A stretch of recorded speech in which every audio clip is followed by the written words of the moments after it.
त्या कायद्याची प्रभावी अंमलबजावणी व्हावी याच्यासाठी आमची सुद्धा आग्रही भूमिका ही पोलिसांकडे असते.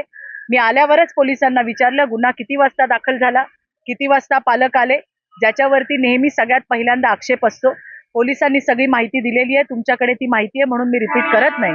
1 तासामध्ये गुन्हा नोंदवला गेला आणि नंतर पुढच्या पोलिसांना मिळणाऱ्या धागेदोऱ्यानुसार काही तासांमध्ये ताबडतोब त्या आरोपीपर्यंत पोहोचण्यात आलं आणि त्यांना अटक झाली आणि त्यांच्यावरती कारवाई झाली. मी पुन्हा एकदा तुम्हाला हेच सांगते, हा सामाजिक प्रश्न आहे, अतिशय गंभीर आहे आमच्यासाठी, अतिशय महत्त्वपूर्ण आहे आमच्यासाठी, अतिशय जिव्हाळ्याचा हा प्रश्न आहे की आपल्या राज्यातल्या बहिणी आणि त्यांच्या मुली सुरक्षित राहाव्या याच्यासाठी सरकार सुद्धा काम करते. मुख्यमंत्री स्वतः या विषयावरती सतत लक्ष ठेवून आहेत, पोलिसांना सूचना देत आहेत आणि त्यामुळे असे कितीही सर्टिफिकेटवाले असले, त्यांच्या मागे कितीही मोठा बाप असला तरी सगळ्यांचा मोठा बाप देवाभाऊ या राज्याचा मुख्यमंत्री आहे आणि बहिणींच्या आणि त्यांच्या मुलींच्या संरक्षणामध्ये आमचा देवाभाऊ कुठल्याही पद्धतीची त्या ठिकाणी गय कोणाची केली जाणार नाही. कोणी कितीही मोठं असू दे, त्याला गाडल्याशिवाय या विकृतीला गाडल्याशिवाय देवाभाऊ गप्प बसणार नाही, हा आमच्या सगळ्या बहिणींना विश्वास आहे.